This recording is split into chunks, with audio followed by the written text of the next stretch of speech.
كريستيانو رونالدو بالزي العربي السعودي. من أجل معرفة هذه القصة تابعوا هذا الفيديو إلى النهاية. في حفل التأسيس أو في يوم التأسيس السعودي شارك كريستيانو رونالدو رفقة لاعبي فريق النصر السعودي على رأسهم تاليسكا في حفل تأسيس اليوم السعودي في جو يسوده المرح والاحتفال. كما خطف كريستيانو رونالدو كل الأضواء الموجهة في هذا الحفل لأنه الأسطورة رقم 1 في كرة القدم وخاصة في السعودية. كما شارك رونالدو أيضا بحمل السيوف وبقرع الطبول في هذا الحفل وخاصة باللباس التقليدي السعودي الأصيل.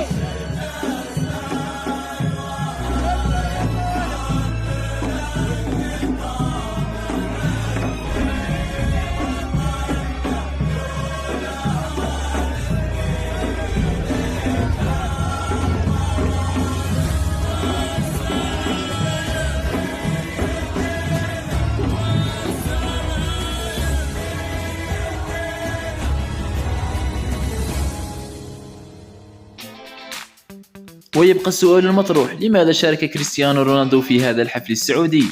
والإجابة تكمن في السعودية نفسها، فكريستيانو رونالدو عبارة عن مروج سياحي وثقافي للدولة السعودية، ورونالدو هو سلاح السعودية الأبرز من أجل استضافة الحلم الكروي وهو كأس العالم في نسخة 2030، حيث أن السعودية ستترشح بنسبة 100% من أجل استضافة الحلم العالمي كثاني بلد عربي بعد قطر 2022.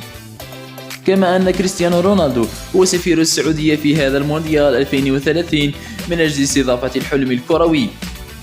فكريستيانو رونالدو هو عبارة عن أداة ترويجية مجانية من خلال لعبه في الدوري السعودي ومشاركته في المسابقات السعودية والمهرجانات العربية السعودية.